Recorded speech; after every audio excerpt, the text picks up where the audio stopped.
Vamos, antes de iniciar el mensaje del día de hoy, vamos a colocar este tiempo también en oración al Señor. Inclinemos nuestros rostros. Padre Celestial, Señor, te damos gracias, primero que todo, Señor, por permitirnos reunirnos en esta mañana aquí en tu presencia. Hoy, Señor, venimos con corazones abiertos, Señor, para escuchar tu palabra. Te pedimos, Señor, que tu Espíritu Santo nos guíe, que ilumine nuestra mente, nuestro entendimiento y nos muestre, Señor, siempre en el mensaje la grandeza del sacrificio de nuestro Señor Jesucristo por nosotros. Te pedimos, Señor, que esta mañana, cuando salgamos de este lugar, salgamos con una conciencia limpia y con el deseo, Señor, de servirte con todo nuestro ser. Oh, Señor, te lo pedimos en el nombre de nuestro Señor Jesucristo. Amén. Amén. Bien, mis hermanos, hoy vamos a tener un mensaje. Vamos a ver algo del Antiguo y Nuevo Testamento. Cuando miramos el Antiguo Testamento, hay un evento muy especial allí del pueblo de Israel en el monte Sinaí. Allí lo reunió Dios al pueblo con una finalidad: hacer un pacto con él, con Dios. Dios les ofreció al pueblo de Israel, ¿qué le ofreció? Una comunicación directa, donde ellos, o sea, el pueblo, fuera un reino de sacerdotes, todos. No sé si lo habrían notado cuando estudiamos esa parte. Pero ¿qué hizo el pueblo de Israel? Como siempre, ¿no? Algo raro tuvo que haber hecho. Dijo, no queremos esa relación directa, más bien nombre intermediarios, ¿sí? Así era el pueblo de Israel. En otras palabras, Israel, en lugar de ser un reino de sacerdotes, se convirtió en un reino con algunos sacerdotes o con algunos intermediarios. ¿Saben algo? De pronto uno dice, bueno, es que tal vez ellos veían a Dios tan grande que les daba como pena acercarse al Señor en un espíritu de humildad. No, el mismo libro del Pentateuco, de los 5 primeros libros, nos menciona que eso no era humildad, eso era incredulidad de ellos. Y tristemente, el problema se sigue repitiendo una y otra vez. Muchos creyentes hoy en día prefieren quedarse a la distancia, es decir, prefieren no acercarse a Dios. Y a veces algunos que profesan la fe han decidido alejarse de Dios. ¿Por qué? Porque sus conciencias constantemente les están acusando y les hacen sentir indignos y culpables, de tal manera que ellos prefieren mantenerse a la distancia. Bueno, de pronto aquí comenzamos con un tema extraño, ¿no? Es decir, ¿qué quiere decir esto de la conciencia? Si tenemos conciencia, decimos, Señor, no, yo no merezco, ¿sí?, acercarme a ti, porque he pecado. Este teólogo y pastor John Piper, que lo menciono con alguna frecuencia, pues hay unos libros muy interesantes de él. Mire lo que dice, y ahí sí va a quedar claro lo que dice él frente a lo que les acabo de comentar. Dice así: es sorprendente que cuando pasamos una velada asistida y aislado frente a nuestro computador, adictos, por así decirlo, al trabajo, a la pornografía, a los videojuegos, etcétera, el problema al final de todo es este: ¿cómo puedo yo acercarme a Dios cuando me siento tan sucio? ¿Y cómo puedo acercarme a mi esposa e hijos con un amor transparente cuando mi conciencia está tan contaminada? Y si a usted no le gusta, dice Piper, el ejemplo del computador, elige tu propio pecado. Elige el pecado que quiera, tu pecado favorito que le ha mantenido todo este tiempo haciéndose esta pregunta: ¿cómo puedo acercarme a Dios con una conciencia tan sucia? Y luego agrega Piper: hay una cosa en la que la vida moderna, el progreso científico, las terapias psicológicas y los descubrimientos médicos no han hecho ni el más mínimo progreso. ¿Cómo las personas con conciencia manchada pueden acercarse a Dios? Esa es la pregunta. Termina allí la cita de John Piper. Ahora sí queda claro el problema de la conciencia. Bueno, todos conocemos lo que significa tener una conciencia cargada. Esa voz interior que nos acusa y nos recuerda nuestras faltas.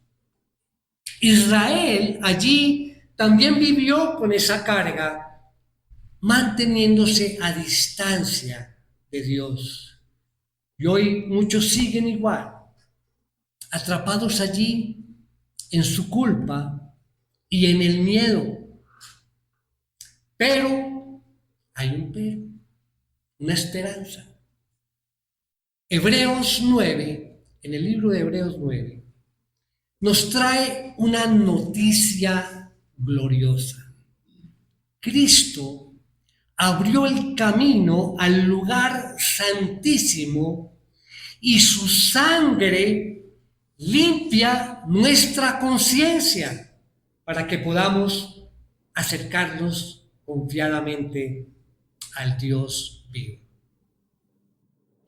¿Ya entienden el mensaje? ¿Hacia dónde va el mensaje? Cristo, la sangre de Cristo. Y hoy que vamos a celebrar la cena, vamos a compartir la cena del Señor, esa sangre de Cristo derramada allí en la cruz nos limpia nuestra conciencia para que podamos acercarnos confiadamente al Dios vivo. Bueno, para poder explicar y tener un soporte bíblico de esto que acabo de decir, vamos precisamente a ese libro de Hebreos 9 que nos dice. Vamos a leer, va a estar un poquitico extenso, pero hay que ver todo el contexto para poder entender el mensaje. Capítulo 9, vamos a leer del versículo 1 al versículo 14. Dice así: ahora bien, aún el primer pacto tenía ordenanzas para el culto y el santuario terrenal, porque había un tabernáculo preparado en la parte anterior, en el cual estaban el candelabro, la mesa y los panes consagrados, Este se llamaba el lugar santo, y detrás del segundo velo había un tabernáculo llamado el lugar santísimo, el cual tenía el altar de oro del incienso y el arca del pacto, cubierta toda de oro, en la cual había una urna de oro que contenía el maná y la vara de Aarón que retoñó y las tablas del pacto. Sobre el arca estaban los querubines de gloria que daban sombra al propiciatorio, pero de estas cosas no se puede hablar ahora en detalle. Así preparadas estas cosas, los sacerdotes entran continuamente al primer tabernáculo para oficiar en el culto, pero en el segundo solo entra el sumo sacerdote una vez al año, no sin llevar sangre, la cual ofrece por sí mismo y por los pecados del pueblo cometidos en ignorancia. Queriendo el Espíritu Santo dar a entender esto, que el camino al lugar santísimo aún no había sido revelado, en tanto que el primer tabernáculo permaneciera en pie. Esto es un símbolo para el tiempo presente, según el cual se presentan ofrendas y sacrificios que no pueden hacer perfecto en su conciencia al que practica este culto, ya que tienen que ver solo con comida y bebidas y diversos lavamientos, ordenanzas para el cuerpo impuestas hasta el tiempo de reformar las cosas. Versículo 11. Pero cuando Cristo apareció como sumo sacerdote de los bienes futuros, a través de un mayor y más perfecto tabernáculo, no hecho con manos, es decir, no de esta creación. Entró al lugar santísimo una vez para siempre, no por medio de la sangre de machos cabríos y de becerros, sino por medio de su propia sangre, obteniendo redención eterna.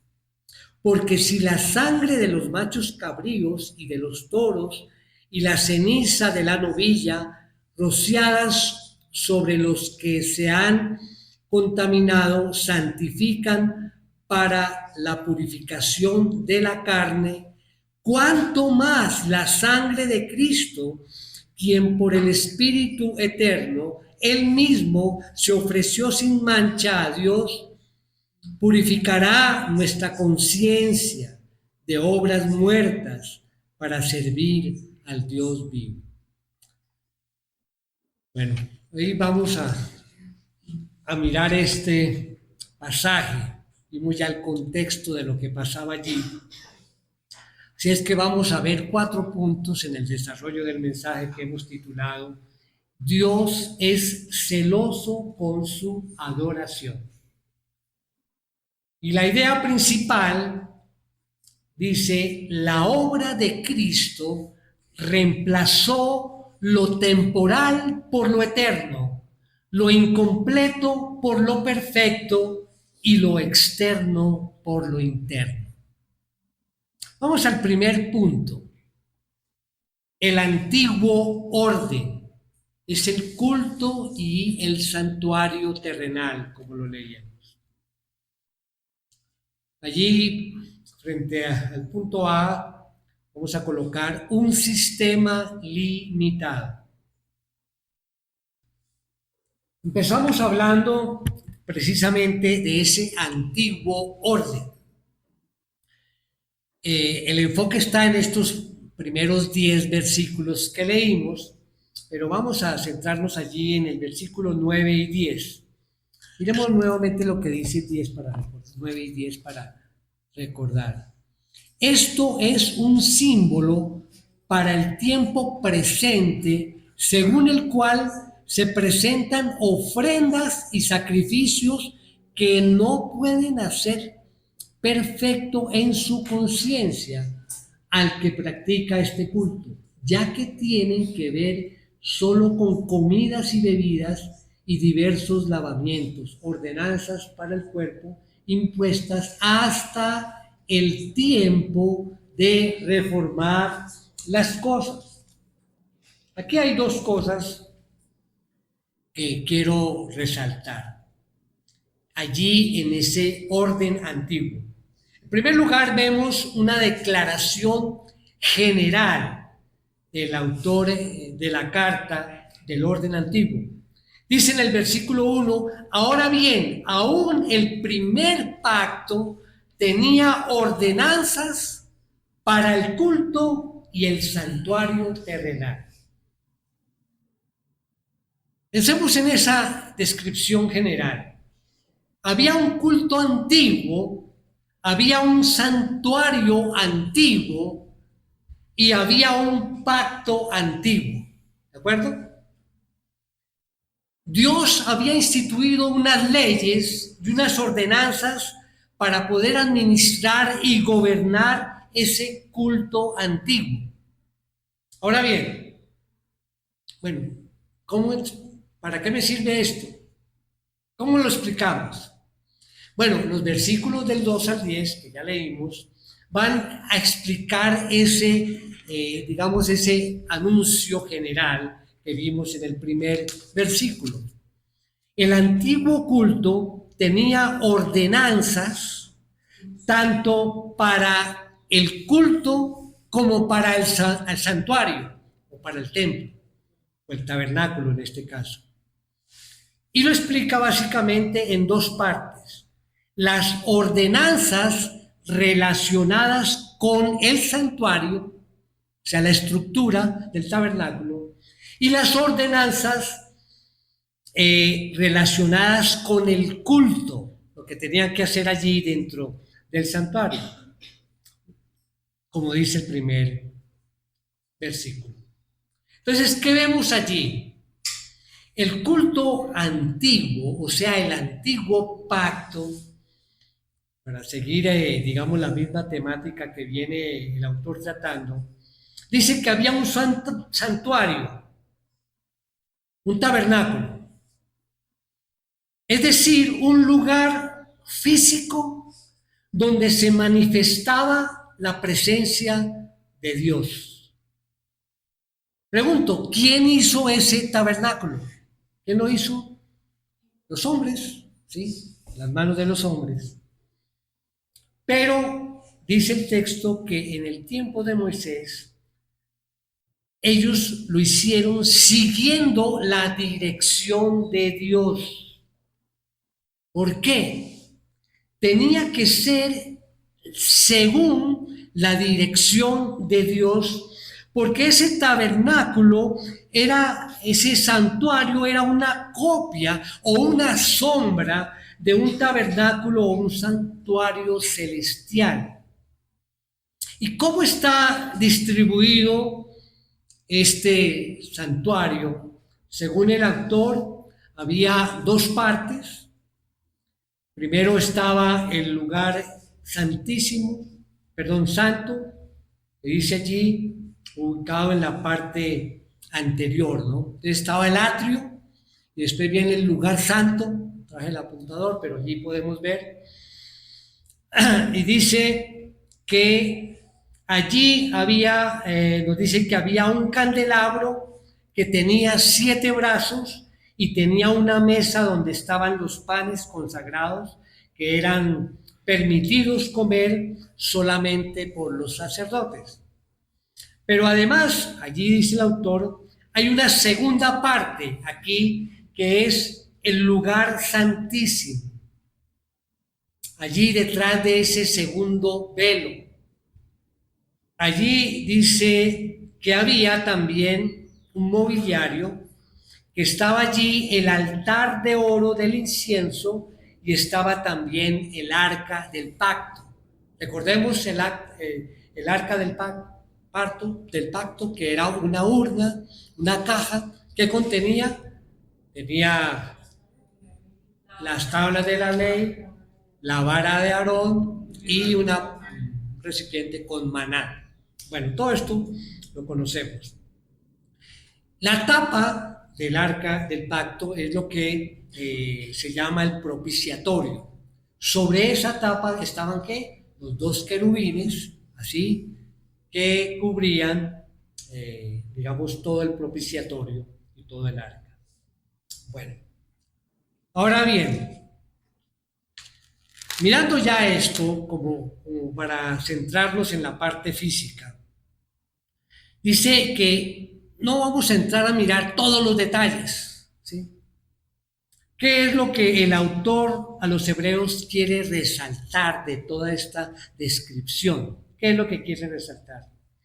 Que el santuario, el templo o el tabernáculo, como dice el verso 1, aunque fue construido por manos humanas, realmente fue construido con las especificaciones que Dios había dado.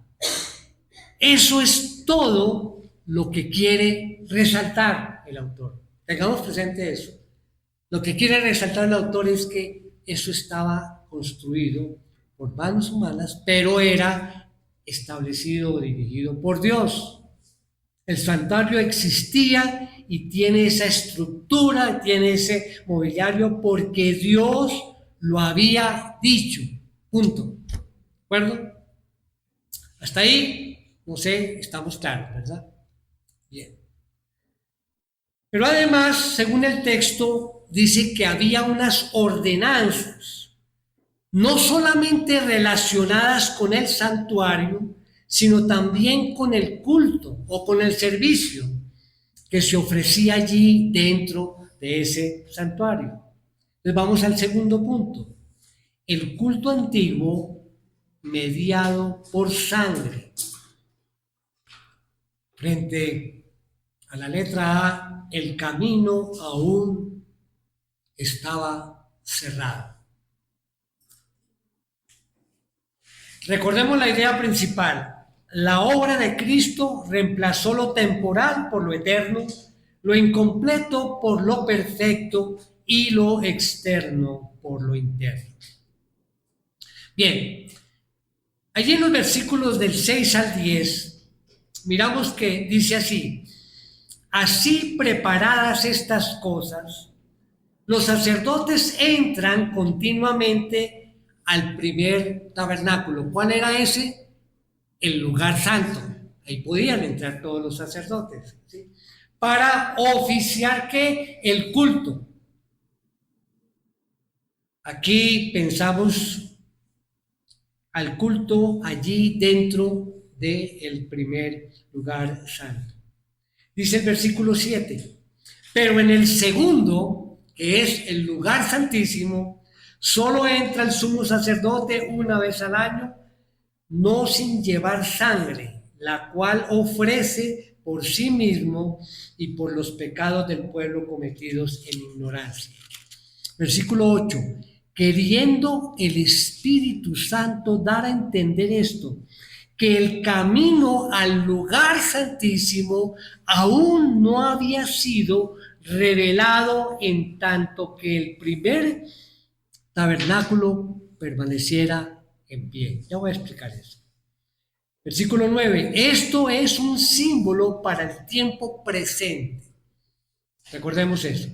Entonces, ¿qué decían esas ordenanzas con relación al culto? En primer lugar, vemos que los sacerdotes, y solamente los sacerdotes, eran los únicos encargados de oficiar ese culto.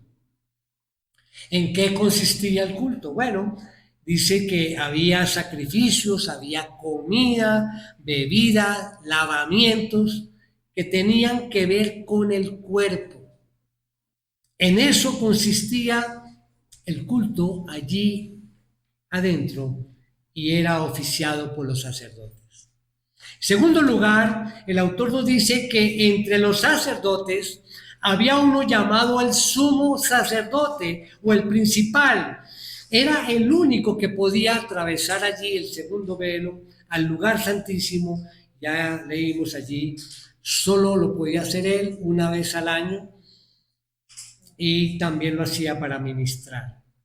Y en tercer lugar dice el autor que cuando el sumo sacerdote estaba allí una vez al año, el día séptimo del mes séptimo, llamado el día de la expiación, él traspasaba el velo, entraba al lugar santísimo, y muy importante, cuando él entraba allí tenía que llevar sangre.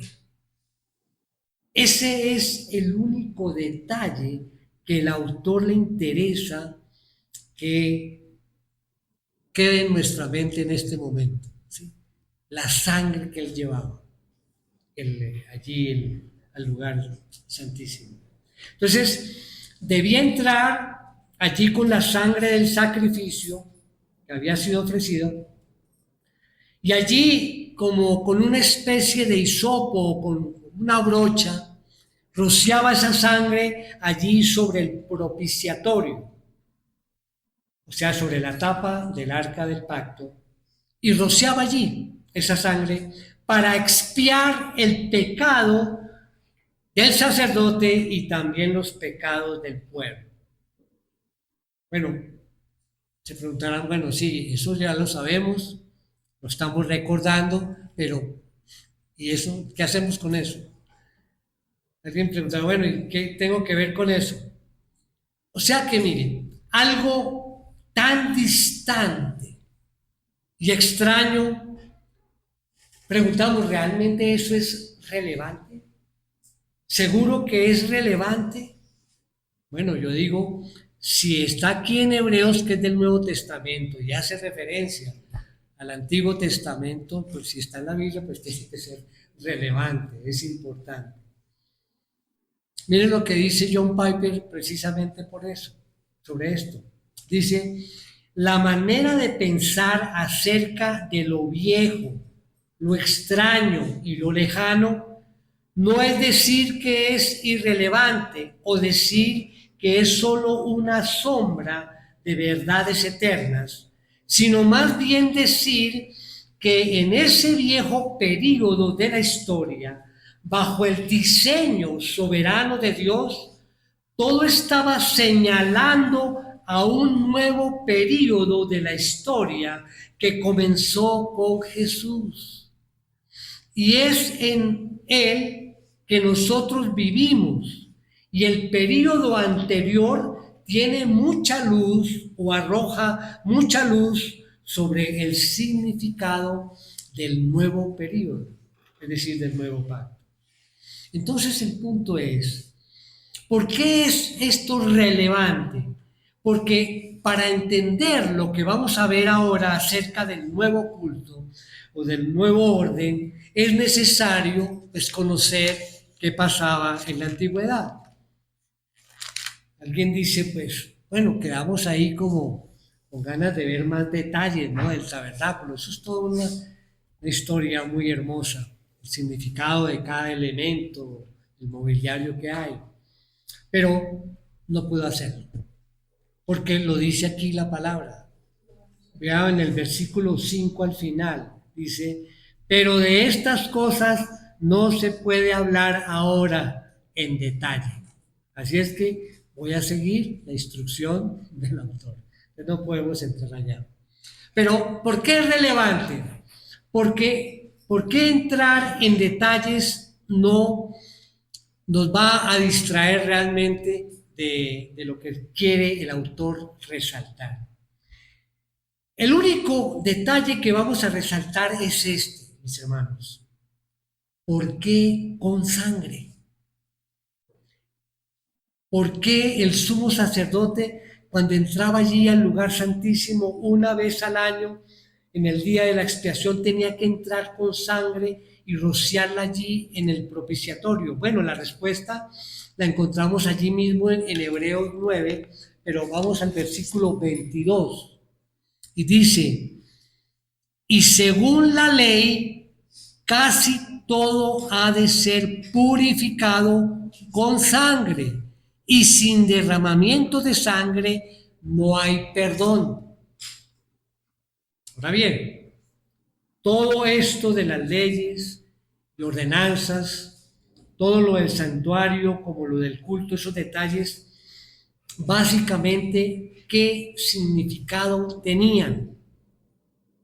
Veamos el versículo número 8. Ya lo leímos, pero recordémoslo.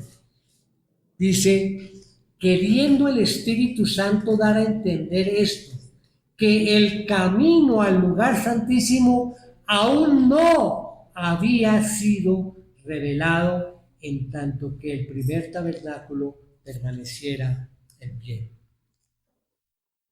Así que todo lo que el autor quería resaltar es que todas esas ordenanzas con relación al tabernáculo, al santuario y al culto, daban a entender una cosa, o el Espíritu Santo daba a entender esto, que todavía el acceso directo a la presencia de Dios estaba bloqueado. Y el velo estaba ahí, o la cortina que simboliza allí este camino, allí a la presencia de Dios. Entonces estaba bloqueado y requería de mediadores, en este caso sacerdotes, ¿sí? Para poder llevar esa ordenanza. Entonces la pregunta es, ¿por qué todavía el acceso a la presencia de Dios en el lugar santísimo estaba cerrado, estaba bloqueado? ¿Por qué? Y la razón es sencilla.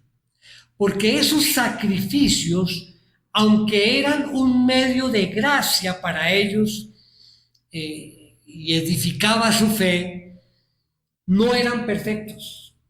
¿Qué significa que no eran perfectos? Que no eran completos, porque solamente purificaban el cuerpo, purificaban la carne. Por eso tenía que ver con comidas, con bebidas, porque solamente tenían efectividad en la purificación de la carne o del cuerpo. Versículo 13, una vez más lo reitera, dice, porque si la sangre de los machos cabríos y de los toros y la ceniza de la novilla rociadas sobre los que se han contaminado, santifican para la purificación de ¿qué? De la carne, solamente.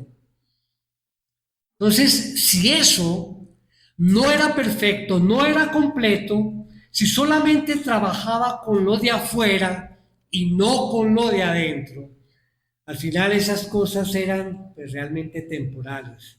Y dice el versículo 10 que esas cosas apuntaban ¿a dónde? Al futuro, impuestas. ¿Hasta cuándo? Dice allí, hasta el tiempo de reformar las cosas. Sí queda claro hasta allí todo lo que pasaba y todo lo que significa este sacrificio. Entonces estamos claros. Y esto nos lleva entonces al orden nuevo. ¿Ya? Pasamos al nuevo pacto. Punto número 3. El nuevo orden en Cristo. Un sacrificio perfecto. La idea principal, la obra de Cristo reemplazó lo temporal por lo eterno, lo incompleto por lo perfecto y lo externo por lo interno. Del versículo 11 al 22, hoy solamente miramos hasta el 14, pero los invito a que lean hasta el 22, quizá de pronto hacemos otro mensaje sobre esto. Dice allí, sobre todo 11, dice, pero, comienza con la palabra pero. Aquí hay entonces una proposición temporal, pero. Ahora pasamos del antiguo orden al nuevo. Dice, pero cuando Cristo apareció como sumo sacerdote de los bienes futuros a través de un mayor y más perfecto tabernáculo, no hecho con manos, es decir, no de esta creación, entró al lugar santísimo una vez para siempre, no por medio de la sangre de machos cabríos y de becerros, sino por medio de su propia sangre, obteniendo redención eterna. Lo primero que vemos aquí es que llegó un tiempo de la reforma, una reforma especial. Las cosas, esas del antiguo orden, ya según el versículo 11, ya apuntaban a bienes futuros. Por lo tanto, tenía que llegar en que las cosas fueran reformadas. Entonces la pregunta es, ¿cuál fue el evento decisivo que trajo una reforma del culto antiguo al nuevo culto, del viejo orden al nuevo orden? ¿Cuál fue ese evento? Pues la venida de Cristo. Nada menos ni nada más que cuando Cristo apareció. Eso cambió todo. De hecho, la aparición de Cristo cambió tres cosas, según este texto. En primer lugar, cambió el sacerdocio. ¿Sí? Recuerda que el sacerdocio en esa época era Leví, ¿recuerda? La tribu de Leví. Allí cambió de Leví a Cristo, según Melquisedec, ¿no? La ley de Melquisedec. Entonces, ¿cuál era el sacerdocio antiguo? El sacerdocio de Leví. Pero ahora hay un nuevo sacerdocio, que es Cristo, según la orden de Melquisedec. Entonces, la venida de Cristo cambió el sacerdocio. Pero no solamente eso, también cambió el santuario. De terrenal pasó a ser un santuario celestial. Cambió el tabernáculo, de manera que pasamos de un tabernáculo terrenal hecho por hombres, como dice el versículo 11, a un mayor y más perfecto tabernáculo no hecho con manos, es decir, no de esta creación. O sea que la venida de Cristo también trajo algo nuevo. No solamente un nuevo sacerdocio, no solamente un nuevo tabernáculo, sino también, punto C, cambió el sacrificio. El punto B era cambió el santuario y el punto C cambió el sacrificio. Dice el versículo 12, no por medio de la sangre de machos cabríos y de becerros, sino por medio de su propia sangre, obteniendo redención eterna. Entonces también cambió de la sangre de animales a la propia sangre de Cristo. O sea que cuando llegó Cristo, cambió todo. Vino ese periodo de transición. Cambió todas las cosas. Jesús allí con su aparición. ¿Qué fue lo que Él hizo que cambió el sacerdocio, el tabernáculo y los sacrificios? Bueno, que Él entró al lugar santísimo y ofreció un sacrificio perfecto. Los anteriores eran imperfectos, incompletos. ¿Por qué? Porque solo purificaban el cuerpo, pero no trabajaban con la conciencia. Volví a tomar esa palabra, retomar la palabra conciencia. No tenía efectos en la conciencia, pero el sacrificio de Jesús, el cual Él hizo cuando entró allí al lugar santísimo, fue un sacrificio perfecto, por lo cual cambió todo. Y si pueden ver, hay un elemento común entre el antiguo culto y el nuevo culto. ¿Cuál es ese elemento común? De que a pesar del cambio, la necesidad de la sangre permanecía ahí. La sangre fue necesaria. De hecho, según los versículos del 18 al 21, que se verán en un próximo estudio, el primer pacto fue inaugurado con sangre. Dice en Hebreos 9, 18, ahí mismo, en ese capítulo, el versículo 18, dice, por tanto, ni aún el primer pacto se inauguró sin sangre. Siempre había sangre. ¿Qué significa? Que la sangre era necesaria en el pacto antiguo y también en el nuevo pacto. La sangre también fue requerida por Dios en el nuevo pacto. ¿Por qué? Porque dice el versículo 22, sin derramamiento de sangre no hay perdón. El sacrificio de Jesús es obviamente superior a los sacrificios del antiguo pacto. Así que esto lo cambia todo. Bueno, hay algo que no cambia. Pues hubo sangre, pero hay algo que sí cambia, que el sacrificio de Cristo fue una vez y para siempre. Porque de él sí fue un sacrificio, lo de él fue un sacrificio perfecto, que toca la parte interior, no solamente la parte de afuera, sino la parte interior. Y ese sacrificio tuvo un resultado, y ese resultado lo vemos allí en el versículo 12. Dice, entró en el lugar santísimo una vez para siempre, habiendo obtenido, ¿qué? La última palabra, dice las últimas dos palabras, obteniendo redención eterna. ¿Redención de qué? Ahí mismo en Hebreos 9:15, miremos allí. ¿Redención de qué?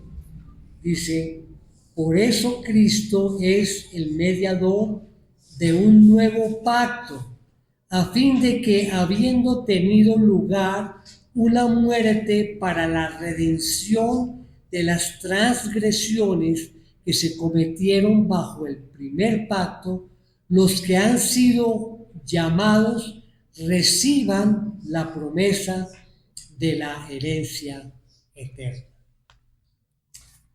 En otras palabras, Cristo vino a traer redención de la transgresión, redención del pecado, pero no una redención temporal, sino una redención eterna. ¿De acuerdo? Ahora vamos al punto final, punto número 4. La sangre de Cristo limpia la conciencia. Punto A dice, de obras muertas a una vida de adoración. Versículo 13, volvamos allí, 13 y 14. Dice, porque si la sangre de los machos cabríos y de los toros y la ceniza de la novilla rociadas sobre los que se han contaminado santifican para la purificación de la carne, cuánto más la sangre de Cristo, quien por el Espíritu eterno, él mismo se ofreció sin mancha a Dios, purificará nuestra conciencia de obras muertas para servir al Dios vivo. Purificará nuestras conciencias. ¿Por qué razón entonces fue que pasó todo esto? Porque estamos hablando de un sacrificio suficientemente poderoso como para comprar la redención eterna. Imagínense, mis hermanos. Si esos sacrificios, pues lo que hacían los sacrificios de animales, pues eso era para la carne, pero la sangre del Hijo de Dios es lo suficientemente poderosa como para limpiar la carne y limpiar la conciencia, para que ya no nos mantengamos lejos y sirvamos al Dios vivo. Ahora sí ya está la conexión de lo que hablamos al comienzo, para no estar lejos del Señor. De modo que Dios resolvió el problema de la conciencia. La conciencia es limpiada de obras muertas por medio de la sangre de Cristo. Un nuevo sacrificio que fue único, una vez y para siempre. Así es que, ¿qué aprendemos de esto como una aplicación? Bueno, yo espero que este estudio así, muy rápido, pero tratando de hacerlo claro, y también obviamente es algo profundo. Yo espero que Dios te haya mostrado que Él es un Dios celoso con su adoración. ¿De dónde sacamos esto? Dice que había ordenanzas para el culto antiguo y había ordenanzas para el nuevo culto. Pero hay algo en común. Dios ha dicho en su palabra que ¿cuál es la forma de podernos acercarnos a Él? ¿Cuál sería la forma? Yo debo acercarme a Él como pues Él ha dicho que debemos acercarnos. Estamos hablando del nuevo pacto. No tenemos ya esos sacerdotes, ¿sabes? Nosotros somos los nuevos sacerdotes en Cristo. Ese es un cambio radical. Ya no hay sacrificios así, pero tenemos un sacrificio perfecto, la muerte de Cristo que venimos aquí a conmemorar hoy participando de la cena del Señor. Y tenemos un templo nuevo. Ya no hay que ir a Jerusalén, ni a ver el tabernáculo, ni estar allí. No, puede ser cualquier sitio, porque donde están dos o tres reunidos en mi nombre, allí estoy yo en medio de ellos. Así que Dios es muy celoso con su adoración. Puso ordenanzas allí en el antiguo pacto y aunque cambiaron, hay ordenanzas para el nuevo pacto, para nosotros. Hay muchas ordenanzas. La Biblia habla de oraciones, habla de la alabanza, habla de dádivas. La Biblia habla de congregarnos para recibir instrucción, etcétera. Hermanos, y esos elementos no pueden negociarse. No, porque son los elementos de la adoración que quiere el Señor bajo el nuevo pacto. Y además hay una aplicación final, y es la siguiente. Ahora podemos acercarnos a Dios para servirle con limpia conciencia. Podemos acercarnos libremente. Llegó el momento de que tú mires a Jesús. Su sangre limpia tu conciencia para que puedas servir al Dios vivo. Eso es lo que nos dice aquí la palabra. Mi hermano, mi hermana, Él compró eso en la cruz del Calvario. Yo te ruego de todo corazón que no te mantengas lejos, que no te alejes del Señor. Recuerde siempre que alejarse no es humildad, es incredulidad, como decía al comienzo. Y esta es la oportunidad de reflexionar y de pensar, después de ver este mensaje comparando el antiguo pacto con el nuevo pacto, de nuestra responsabilidad y del amor de Dios que nos abre las puertas para estar cerca de Él a través de su sangre. Así que con limpia conciencia, puedes llegar a Cristo. Debemos arrepentirnos, sí, de nuestro pecado constantemente, pero cree siempre que esa sangre derramada allí en la cruz fue suficiente. Y ven aquí a alabar al Señor con limpia conciencia, a orar con limpia conciencia, a participar de la cena con limpia conciencia, porque la sangre de Cristo no solamente purifica la carne, sino que también purifica nuestras conciencias de obras muertas para que podamos servirle a un Dios vivo. Amén. Bueno, vamos a inclinar nuestros rostros. Oh Señor, gracias Señor por mostrarnos que en Cristo, Señor, tenemos acceso directo a tu presencia.